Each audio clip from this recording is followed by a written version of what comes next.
우리 하나님께 영광의 박수 드리겠습니다. 옆 사람과 인사하시겠습니다. 주님의 이름으로 사랑합니다. 나중에 맞춰도 좀 꺼주세요. 바리새인 중에 지도자 한 사람이 안식일에 예수님을 자기 집으로 초대를 했습니다.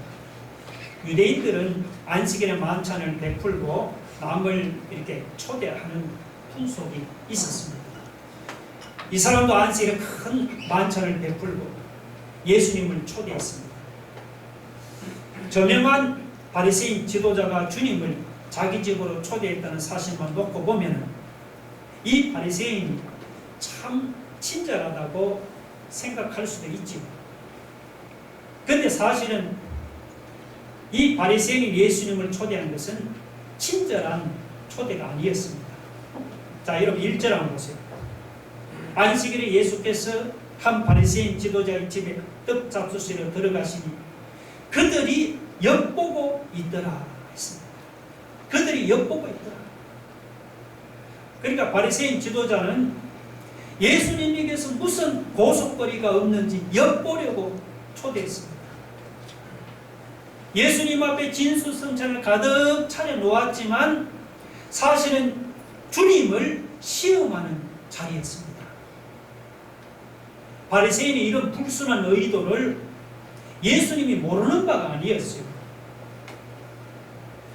주님은 바리새인이 고속거리를 찾으려고 엿보고 있다는 것을 알면서도 그의 초청을 받아들였습니다. 이렇게 바리새인이 시험한다는 것을 알고도 예수님께서 그의 초청을 받아들인 이유가 무엇입니까? 그 이유를 한 두 가지로 생각해 볼 수가 있습니다. 첫째는 비록 바리새인은 악한 동기로 주님을 초청했지만 주님은 그것을 좋은 뜻으로 받아들였습니다. 그러니까 바리새인이 예수님을 시험하든지 말든지 그것은 그의 일이고 주님은 일단 그의 초대를 좋은 뜻으로 받아들인 것입니다. 그러므로 여러분 중요한 것은 뭐냐 하면은 남들의 마음이 아니고 내 마음이 중요한 것입니다. 남들이 아무리 나를 욕할지라도 내가 남들을 좋게 생각하면 시험에 빠질 이유가 없죠. 내가 내 마음을 잘 지키면 남들이 나를 욕하든지 안 좋게 말하든지 그것 때문에 시험에 빠질 이유가 없습니다. 그런데 믿음이 약한 사람에게는 이게 쉬운 일이 아닙니다. 교회 안에서 누가 나에게 대해서 좀 안 좋은 말을 합니까? 저 집사가 요즘 왜 저러느냐 하면서 나를 두고 뒤에서 수근수근거립니까? 이런 말을 들으면 믿음이 약한 사람은 어떻게 되죠? 10중 8구는 시험에 빠져버립니다. 그래서 우리가 시험에 빠지지 않으려면 어떻게 해야 되죠? 우리의 믿음이 자라야 합니다.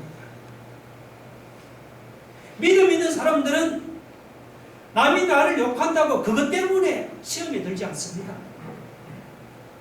예수님을 보세요. 주님은 바리새인이 시험하든지 말든지 신경 쓰지는 않고 그의 초대를 그냥 좋은 뜻으로 받아들였습니다. 내가 이렇게 믿음 위에 서 있으면은 남들이 나에게 대해서 무슨 말을 해도 시험 될 일이 없습니다. 그러면 우리는 남들이 나를 탓한다고 욕한다고 나를 탓하기, 그 사람을 탓하기 전에 먼저 믿음이 약한 자기 자신을 탓하기 바랍니다. 저 집사 때문에 내가 시험된 것이 아니고 내가 믿음이 약해서 시험에 빠진 거야.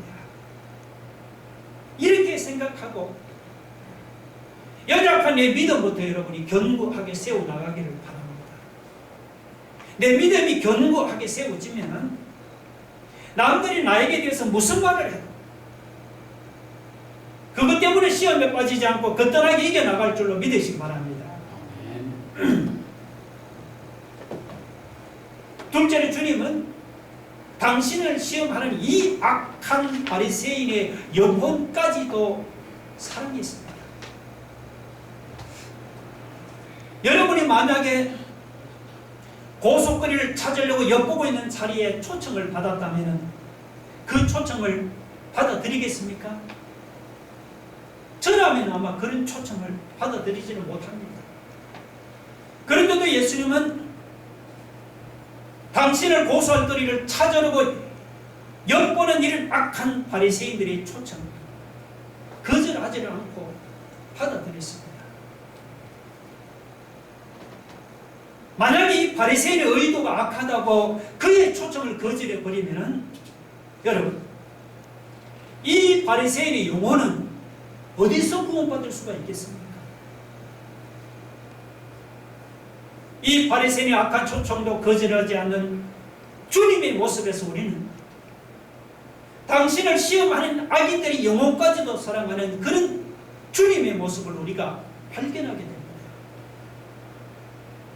예수님께서 누가복음 6장 32절에서 이렇게 말씀했어요. 우리 한번 읽어봅시다. 다 같이 시작. 너희가 만일 너희를 사랑하는 자만을 사랑하면 칭찬받을 것이 무엇이냐? 죄인들도 사랑하는 자는 사랑하느니라. 너희가 만일 선대하는 자만을 선대하면 칭찬받을 것이 무엇이냐? 죄인들도 이렇게 하느니라. 우리가 만약에 우리를 사랑하고 우리를 선대하는 사람만을 사랑하고 선대한다면 칭찬받을 것이 무엇이겠습니까? 그런 사랑은 안 믿는 세상 사람들도 할 수가 있습니다. 안 믿는 세상 사람들도 자기를 사랑하고 자기를 선대하는 사람은 사랑하고 선대할 줄 알잖아요. 에스겔서 18장 23절을 같이 한번 읽어봅시다. 다 같이 시작. 주 여호와의 말씀이니라. 내가 어찌 악인이 죽는 것을 조금이들 기뻐하랴. 그가 돌이켜 그 길에서 떠나 사는 것을 어찌 기뻐하지 아니하겠느냐. 우리는 악인이 망하기를 소망하는데 하나님은 악인이 죽는 것을 조금도 기뻐하지 아니하시는 하나님이라고 했습니다. 하나님의 이런 심정을 가지고 당신을 시험하는 그 바리새인의 악한 영혼까지도 사랑하는 분이 주님이 아닙니까? 여러분, 우리가 진정으로 예수 믿는 신자입니까? 그러면은 안 믿는 불신자들 우리를 선대하는 사람만을 선대한다는 거죠. 우리를 좋게 대해주는 사람만을 사랑할 것이 아니죠.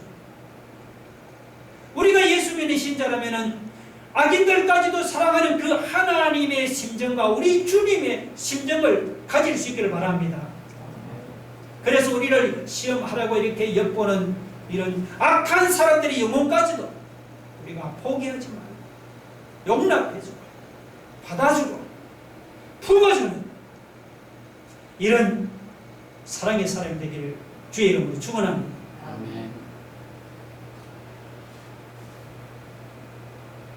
예수님께서 안식일에 이 바리새인 집에 들어가시니까 그곳에 이제 그 수종병에 걸린 사람이 한 명 있었습니다.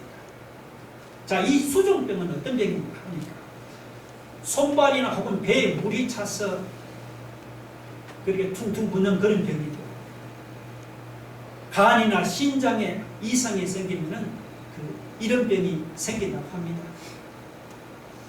자, 그러면은 이 수종병자가 지체 높은 바리새인 지도자가 베푸는 이 식사 자리에 왜 앉아 있습니까? 그가 초대받아서 이 자리에 앉아 있을까요? 그렇지 않습니다. 사실은 바리새인이 예수님을 시험에 빠뜨리기 위해서 그 수종병자를 미끼로 사용한 것입니다. 예수님께서 이 수종병자를 만약에 고쳐주면은 안식일을 어겼다고 예수님을 고소하겠다는 그런 목적을 가지고 그를 주님 앞에 앉혀놓았던 것입니다. 예수님 바리새인들이 이런 감과 너희들을 간파했죠. 모르는 게 아닙니다. 그 의도를 간파하고는 되물었습니다. 안식일에 병을 고쳐주는 것이 합당하냐? 합당하지 않느냐? 자, 여러분 보세요. 안식일에 병을 고쳐주는 것하고 안식일이라고 병을 안 고쳐주고 다음에 오라고 내일 오라고 돌려보내는 것 중에 어느 것이 율법의 기본 정신에 맞는다고 생각합니까? 율법은 사랑인데 안식일에 병을 고쳐주는 것이 당연히 그 사랑을 강조하는 율법의 기본 정신에 맞는 것이 아닙니다. 그래서 예수님께서 그 수정병자를 고쳐주고는 되물었습니다. 뭐라고 물었죠? 5절 보세요. 너희 중에 누가 그 아들이나 소가 우물에 빠졌으면은 안식일에라도 곧 끌어내지 않겠느냐?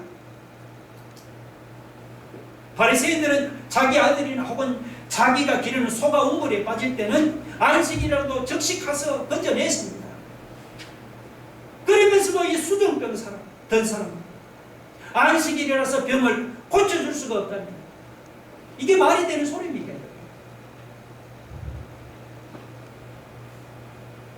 오늘 본문이 우리에게 말씀하고자 하는 요점이 무엇인 줄 아십니까? 그것은 예수님은 바로 병든 사람이나 혹은 어려운 사람에게 자비와 긍휼을 베푸시는 분이라는 것입니다. 모든 것을 그냥 이해관계로 바라보는 바리새인들과 달리 예수님은 어려운 사람이나 혹은 병든 사람이나 가난한 사람에게 자비와 긍휼을 베푸시는 분이라는 것을 오늘 본문이 우리에게 보여주고 있습니다. 여기서만 예수님이 그렇게 말씀하는 것이 아니죠. 마태복음 12장 7절을 한번 같이 읽어봅시다. 다 같이 시작. 나는 자비를 원하고 제사를 원하지 아니하노라 하신 것을 너희가 알았다. 무죄한 자를 정죄하지 아니하였습니다. 자, 저 구절은 예수님께서 구약 호세아서 6장 6절에서 인용한 말씀입니다. 주님이 나는 제사를 원하지 않는다고 했어. 주님은 제사 드리는 것 자체를 원하지 않는다는 그런 말이 아니에요.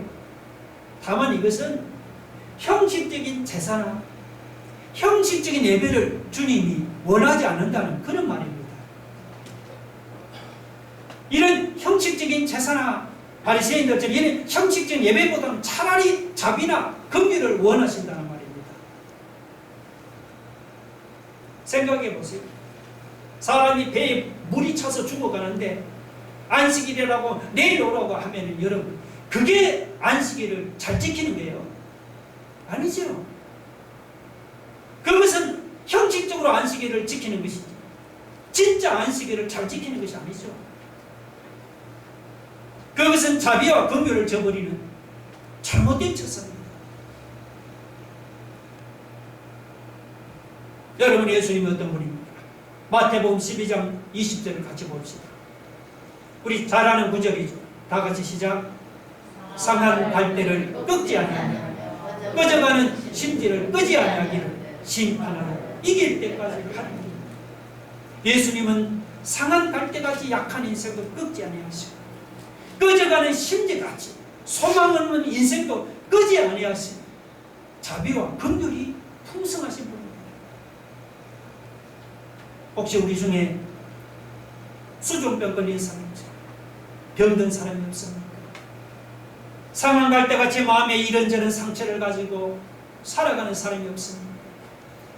혹은 직장에서 밀려나 혹은 실패나 혹은 나이가 들어서 꺼져가는 십지같이 소망 없이 깜빡깜빡거리는 사람이 없습니다. 그런 사람이 있으면 바로 주님 앞으로 나아가기 바랍니다. 주님 앞으로 나아갔습니다. 예수님은 어떤 분입니까? 우리 히브리서 4장 15절 한번 같이 한번 봅시다. 다 같이 시작. 우리에게 있는 대제사장은 우리의 연약함을 동정하지 못하실 리가 아니요. 여기 대제사장은 바로 예수님을 가르칩니다. 우리의 대제사장 예수님은 우리의 그 연약함을 동정하지 못하실 리가 아니다. 주님은 사람들이 무시하는 수종병자에게도 자비와 긍휼을 베푸시는 분입니다. 주님은 상한 갈대도 꺾지 아니하시고 꺼져가는 심지도 끄지 아니하시는 자비와 긍휼이 풍성한 하나님입니다. 우리가 이 주님의 자비와 긍휼을 받기 위해서 우리가 어떻게 해야겠습니까? 히브리서 4장 16절 같이 봅시다. 다 같이 시작. 그러므로 우리는 긍휼하심을 받고 때를 따라도는 은혜를 얻기 위하여 은혜의 보좌 앞에 담대히 나아갈 것이 되었습니다. 우리가 때를 따라도면 그 주님의 자비하심과 주님의 긍휼을 받기 위해서는 우리가 주님의 그 은혜의 보좌 앞으로 우리가 믿음으로 담대히 나아가야 합니다. 아직도 주님 앞으로 나아가지 못하고 서성대는 사람이 있습니까? 오늘 이 시간 주님의 은혜의 보좌 앞으로 담대히 나아갈 수 있기를 바랍니다. 우리가 주님 앞으로 나아갑니다. 긍휼과 자비가 풍성하신 주님, 오늘 수종병자를 회복시켜 주시옵소서. 우리도 회복시켜 주십니다.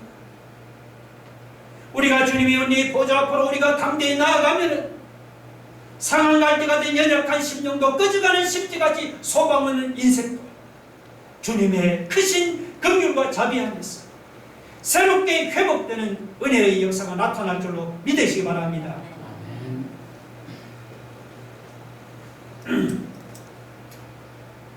예수님께서 이 바리새인의 집에서 수종병자를 고친 후에 이제 만찬이 식사가 시작됐습니다.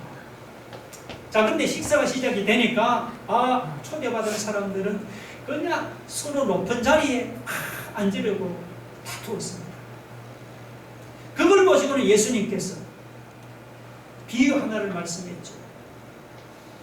어떤 사람이 그 혼인 잔치에 초청을 받았습니다. 그 사람은 자기가 그 잔치에서 제일 높은 사람인 줄로 생각을 했어요. 제일 높은 상석에 앉았습니다. 그런데 여러분, 어느 곳이든지 제일 중요한 사람은 어때요? 맨 마지막에 도착하지 않습니다. 아니나 다를까? 조금 있으니까 자기보다 더 높은 사람이 들어왔습니다. 그때 주인이 제일 높은 자리에 앉아있던 그 사람을 찾아왔습니다. 당신보다 더 높은 사람이 들어왔으니 당신이 앉은 그 높은 사람이 그 자리를 내주라. 그렇게 말했습니다.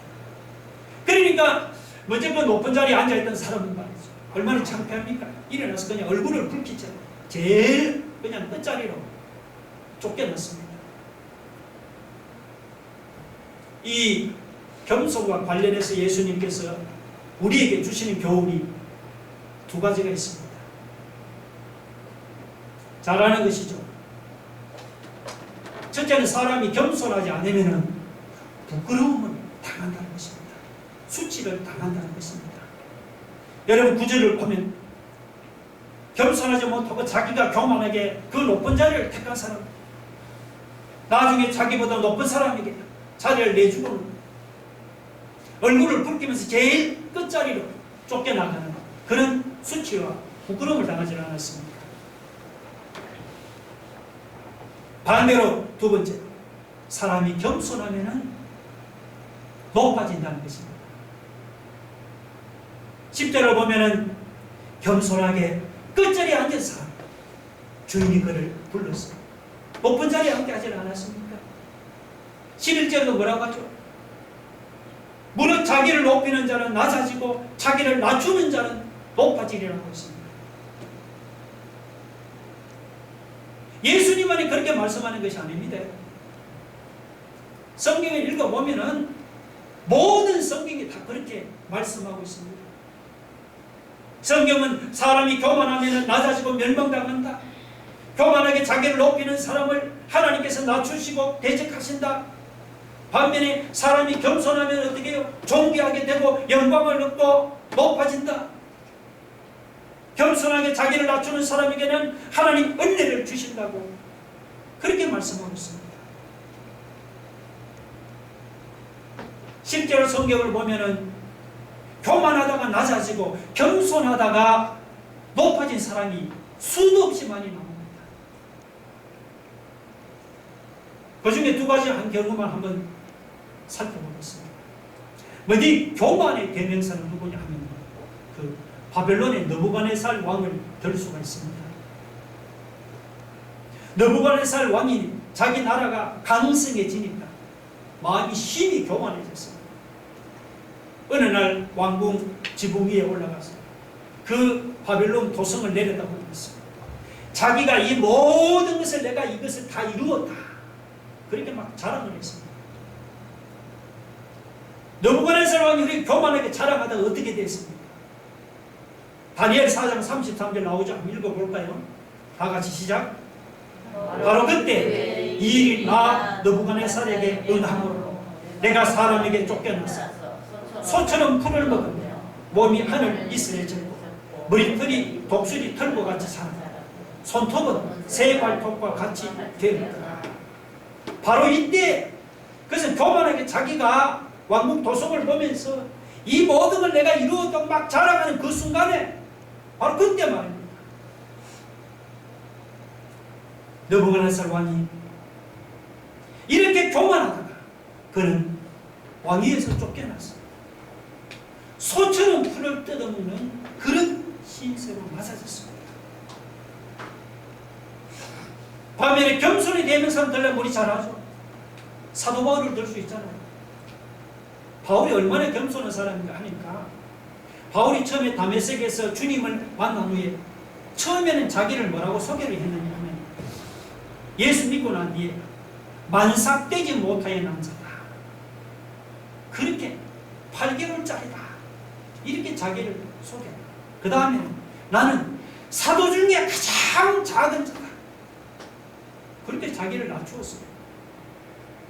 그러다가 이제 나이가 들어서 노인이 되었을 때는 자기를 뭐라고 소개하느냐 하면 디모데전서 1장 15절에 보면은 나는 죄인 중에 괴수라고 합니다. 나는 죄인 중에 괴수.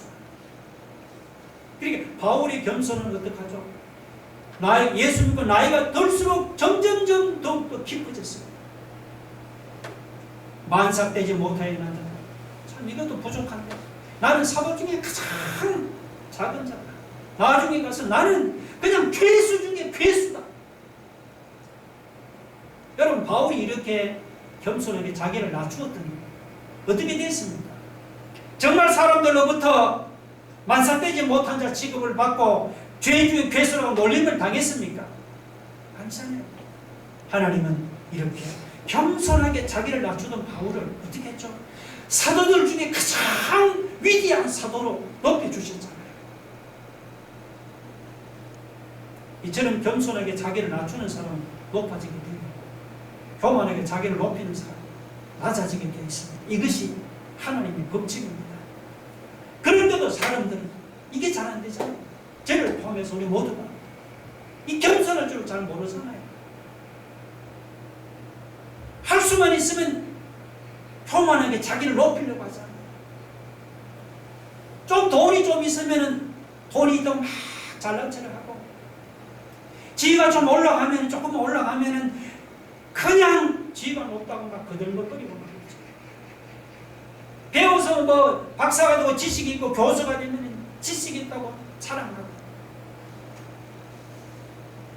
정말 이것을 보면 교만하게 높아지려고 하는 마음이 우리 사람의 뼛속까지 이게 가득 차 있는 것 같아요. 근데 예수님은 그렇게 말씀하지는 않죠. 주님은 오늘 본문에서 사람이 겸손하지 않으면 끝자리로 쫓겨나가는 수치와 부끄러움을 당한다고 말씀했습니다. 반면에 사람이 겸손하면 오히려 끝자리에서 높은 자리로 올라가는 이런 영광을 얻는다고 말씀드렸습니다. 주님은 교만하게 자기를 높이는 자는 낮아지고 겸손하게 자기를 낮추는 자는 높아진다고 그렇게 말씀드렸습니다. 우리가 사람들 앞에서 진정으로 높은 사람으로 인정받기를 원하면 우리는 이 바리새인처럼 교만하게 높은 자리에 앉는 것은 탐하지 마시고 바울처럼 겸손하게 낮은 자를 택하고 겸손하게 자기를 낮추는 그런 사람들이 되기를 바랍니다. 예수님 겸손하게 자기를 낮추는 사람. 주님은 무사람들 앞에서 제일 높은 자리에 앉게 해주신다는 사실을 여러분이 믿으시기 바랍니다. 아멘. 자, 7절로 11절이 이제 초청을 받은 손님들에 대한 말씀이었죠. 오늘 읽지는 않았는데 그 다음 12절로 14절은 이것은 이제 반대로 손님을 초청하는 주인에 대한 말씀입니다. 그런데 우리는 보통 사람을 초청하면은 식사를 대접하고자 할 때 어떤 평소에 좀 신세를 진 사람들이 혹은 고마웠던 사람들을 초청하지 않겠습니까? 또 좋은 일이 있을 때도 친분이 가까운 사람들이 혹은 그런 사람 초청해서 기쁨을 함께 나누려고 하잖아요. 그런데 주님은 그렇게 하지 말라고 하십니다. 12절로 13절에 보면 뭐라고 하십니까? 주님은 점심이나 저녁을 베풀거든 너는 벗이나 형제나 친척이나 부한 이웃을 청하지 말라. 잔치를 베풀거든 차라리 가난한 자나 몸 불편한 자들이나 혹은 저는 자들이나 맹인들을 초청하라고 했습니다. 주님은 식사를 대접해도 친한 사람이나 부자를 청하지 말라. 가난한 사람이나 어려운 사람을 청하라고 그렇게 말씀하고 있습니다. 만약에 자기와 친한 사람들이 혹은 부자나 혹은 높은 자리에 있는 사람을 초청해서 식사 대접을 하면 어떻게 됩니까? 그러면 대접받은 사람도 자기가 그냥 대접받아서 나중에 갚으려고 할 것이 아닙니까? 그렇게 하다 보면 어떻게 되죠? 자기들끼리만 대접하고 대접을 받는단 말이죠. 그렇죠? 자기들 안에서만 사랑이 왔다 갔다 합니다. 이렇게 되면은 그 자기들 사이에 다른 사람들이 끼어들 틈이 없단 말이죠.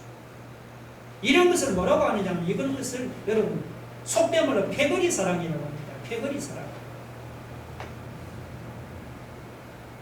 예를 들어 부자는 부자들끼리만 모여 사랑하고 지위가 높은 사람은 지위 있는 사람들끼리 사랑하고 배운 사람은 또 배운 사람들끼리 모여 서로 사랑하고 세상이 그렇죠. 유명한 사람은 유명한 사람들끼리만 사랑하면은 돈 없는 사람이나 지위 없는 사람이나 배우지 못한 사람이나 이름 없는 사람은 거기에 끼고 싶고 끼지를 못하죠. 이런 것을 여러분 패거리 사랑이라고 합니다. 그런데 이런 패거리 사랑은 여러분 세상에서만 볼 수 있는 게 아니고 안타까운 것은 교회 안에서도 이런 패거리 사랑이 종종 나타나고 있습니다. 물론 우리가 입으로는 늘 말하죠. 어떻게 합니까? 형제를 사랑합니다. 자매를 사랑합니다. 라고 말하는데 말은 그런데 가만히 살펴보면 전부 다 형제 사랑, 자매 사랑이라는 것이 전부 다 끼리끼리 사랑이에요. 끼리끼리. 자기들끼리 똘똘 뭉쳐갖고 교회 안에도 다른 사람들이 끼어들 틈이 없어요. 예를 들면 아직도 교회 안에 이런 지방색이 많잖아요. 한 형제라면 돌아서서는 말이에요. 뭐 전라도니 경상도니 하고 이 지방을 따집니다. 교회 안에서도 안 그런 것 같은데 돈을 따지고 안 그런 것 같은데 지위를 따지고 학벌을 따지고 믿음을 따집니다. 그래서 교인들끼리 사랑해도 같은 무슨 출신끼리 사랑하고 같은 어떤 레벨, 같은 수준들끼리 사랑하고 말이죠. 거기에 출신이 다르든지 혹은 수준이 좀 다르면은 끼어들고 싶어도 끼어들 수 없는 그런 보이지 않는 벽이 다 있는 거예요. 이 교회 안에서 가장 나쁜 것이 이런 무엇인 이런 패거리 사랑입니다.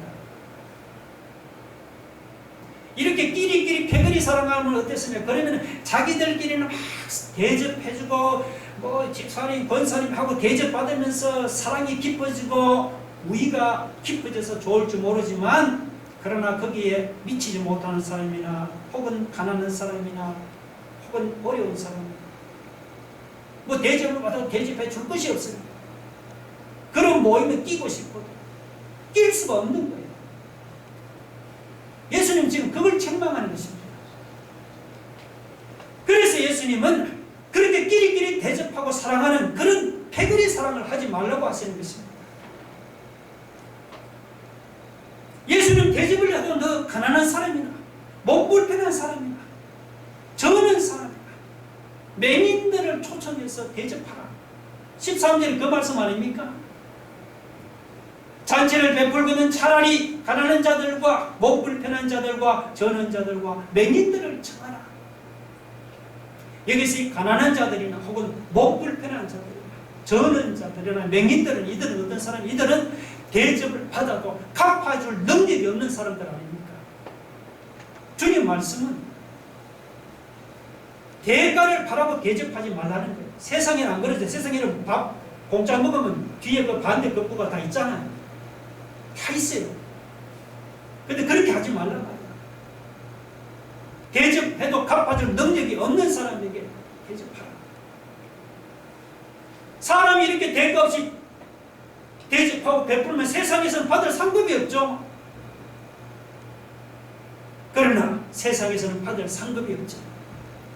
장차 주님 앞에 가면은 받을 상급이 있어요. 14절 보세요. 같이 한번 읽어봅시다. 시작. 그리하면 그들이 갚을 것이 없어 네게 복이 되리니 이는 의인들의 부활 시에 네가 갚음을 받겠습니다 하십니다. 의인들의 부활 시 바로 예수님 재림께서 주님이 재림하시면 우리가 이 땅에서 그렇게 대값이 베풀어진 그 모든 것을 주님께서 다 갚아주신다는 거예요. 이제 말씀 마치겠습니다. 우리 예수 믿으신 자는 무엇을 바라고 사는 사람입니까? 그냥 이 땅에서 사람들이 주는 축복이나 그들의 상급을 바라고 사는 사람이 아니지. 장차 내세에 들어가서 우리는 하나님이 주시는 영원한 상급을 바라고 사는 사람.